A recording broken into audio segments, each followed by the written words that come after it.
Olá, seja bem-vindo a mais um vídeo Desk Tools. Hoje a gente vai aprender a colocar aqui, ó, uma textura na latinha aqui, tá? Você que já viu aí a aula de modelagem de lata, né, de refrigerante, você vai poder agora colocar também essa textura aqui. Primeira coisa que a gente tem que ter em mente é o seguinte: a gente tem o nosso objeto aqui dividido, tá?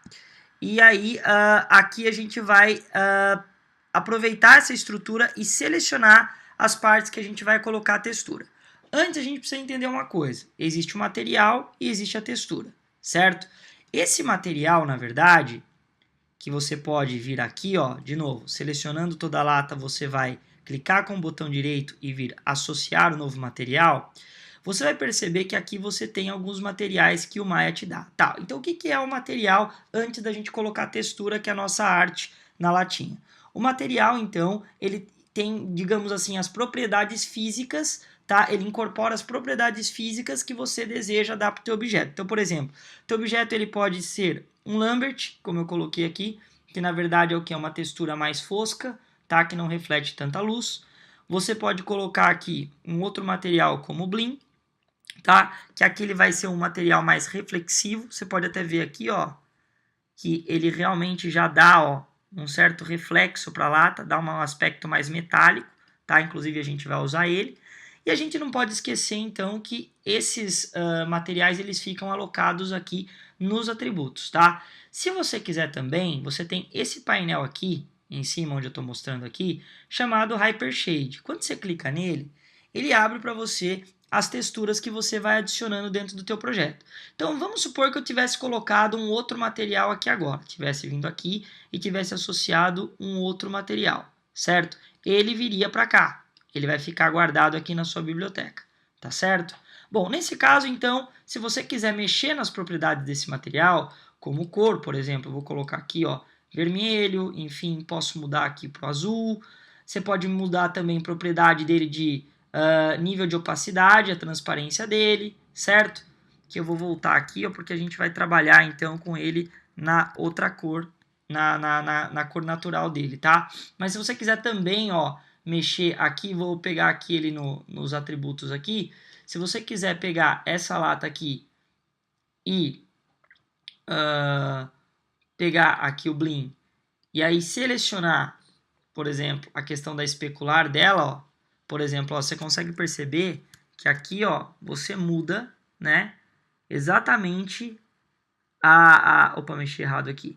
Você muda aqui exatamente esse nível de reflexo que você tem aqui, certo? Você pode inclusive deixar mais intenso, menos intenso. Então você tem que dar uma mexida aqui para você ver quantas propriedades do material você pode alterar, certo? Agora vamos à questão da texturização. Agora que a nossa lata já está metálica aqui, o que a gente vai fazer? A gente vai selecionar a face e por meio dessa seleção de face, tá vendo? Lembra aqui, ó, quando você quer selecionar em looping, você clica aqui, tá? Na primeira face. Na face vizinha você segura o Shift, clica duas vezes, ele dá a volta para você. Um atalho que é sensacional quando a gente quer selecionar em looping, pegando outros anéis aqui em volta, outros loopings, é você segurar a tecla Shift e apertar ponto. Olha só que legal. Ele vai adicionando a seleção, certo? Nas faces vizinhas aqui, tá certo? Vou até tirar o grid aqui para não atrapalhar. Como então que eu posso inserir de fato esse rótulo? Eu clico então com o meu botão direito, coloco aqui que eu vou associar um novo material para essa etapa aqui. Se você até quiser mudar esse material agora, é uma oportunidade. No caso eu vou colocar Blim mesmo. Vou colocar aqui no Color, tá? Então dentro de Color eu vou selecionar aqui o File, tá vendo? Então aqui você clica aqui no Color e você vai ter aqui o File. Quando você clicar, vai ter essa pastinha para você importar a sua arte, tá? No caso, eu vou buscar aqui a minha arte, né?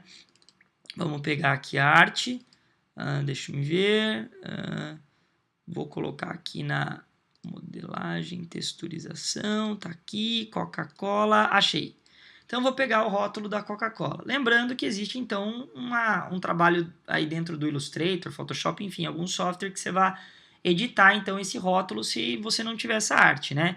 É sempre legal deixar um pouco as sobras aqui no caso de um objeto cilíndrico, você deixar então um pouco de sobra, você vai entender já o porquê. Quando você abrir aqui, você vai perceber que ele vai importar aqui o teu objeto, certo? A gente tem que entender que o Maya, ele interpreta as texturas, digamos, classificando mapas de forma diferente. Então, por exemplo, eu estou trabalhando aqui, deixa eu até mudar meu layout aqui para modelagem, você vai ver que aqui na opção UV, tá vendo? Você tem aqui o mapa cilíndrico, o mapa plano, o mapa esférico, certo?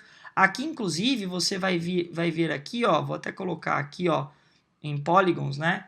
Você tem essas opções mais fáceis aqui. Nesse caso, esse mapa aqui, a gente está trabalhando com um mapa, tá? Que ele, na verdade, ele é cilíndrico.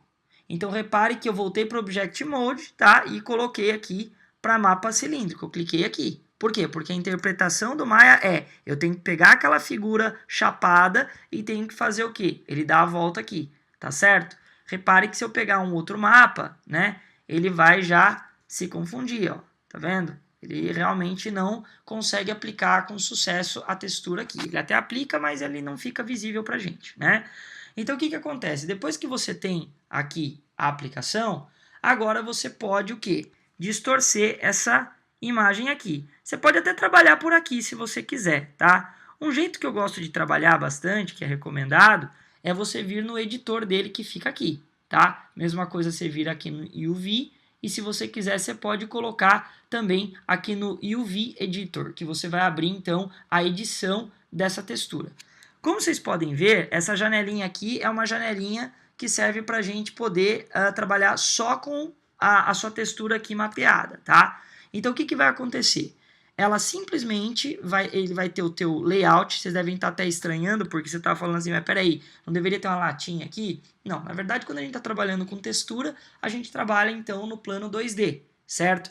Isso que você está vendo aqui, a extremidade dessa figura, ela daqui até aqui, é o quê? É a sua lata, tá? O layout da sua lata, só que aberto, tá? Imagina você pegar uma caixa, por exemplo, quadrada, e você abrir essa caixa. Quer dizer, a caixa, na verdade, são várias faces dobradas. Então, o raciocínio é basicamente esse. Então, o que que você vai fazer aqui? Você vai pegar esse ícone aqui, ó, e vai selecionar o teu layout. Vendo aqui? Você vai clicar nesse segundo ícone aqui e vai selecionar teu layout. Depois, com as mesmas teclas que a gente utiliza para alterar as instâncias do objeto, como posição, rotação, escala, você vai apertar aqui, então, a nossa tecla R, tá? E aí, ó, você pode o quê? Fazer com que o layout se adeque, então, à tua arte aqui. Então, eu vou puxar a latinha aqui para todo mundo ver, ó lá. Então, você vai vir aqui e vai conseguir, então, tá vendo que estava meio achatado, ó? O layout estava muito aberto para a arte, agora eu estou fechando aqui, tá certo? Olha lá. Agora a gente começa a fechar aqui. Se você quiser ajustar aqui também, você pode. Uma coisa que é importante você entender é, se você realmente começar a diminuir o layout aqui, ó, tá vendo? Olha o que que vai acontecer aqui. Do outro lado, por já não ter mais essa margem aqui, ele vai começar o quê? A repetir a sua arte aqui. Então, na verdade, é sempre legal deixar uma folga se você não quiser que essa arte se repita. No caso, eu não quero. Então, veja bem, ele está dando conta aqui de manter, né, esses dois lados aqui, tá certo? Perfeito? Bom, eu acho que aí você consegue devagarzinho deixar a latinha do jeito que você quiser. Vou deixar a minha assim agora para todo mundo poder ver, certo? Olha lá. Você já tem aí a textura aqui no Cylindrical Mapping, tá? Os outros mapas são similares, tá? Você vai ter que, claro, pegar a face da figura e fazer, então, com que esse mapa ele seja alocado de forma correta, tá? Só o automático que tem, digamos, uma diferença, que depois eu vou mostrar em outro tutorial, mas aí, digamos que inicialmente todos a gente tem que pensar dessa forma. Então, eu associo um novo material, tá? Vou escolher o material lá, depois com esse material que eu já associei, no caso aqui a gente já tem esse material aqui no cantinho, ó, eu vou clicar no color dele e vou importar então o arquivo aqui. Ah, uma coisa muito importante, se sua textura não estiver aparecendo, ó, não pode esquecer, você tem aqui, ó, o modo de textura que você ativa, né, aqui e desativa, ó, tá vendo? Clicou, ativou, clicou, desativou, tá certo? Então é isso aí, Até a próxima!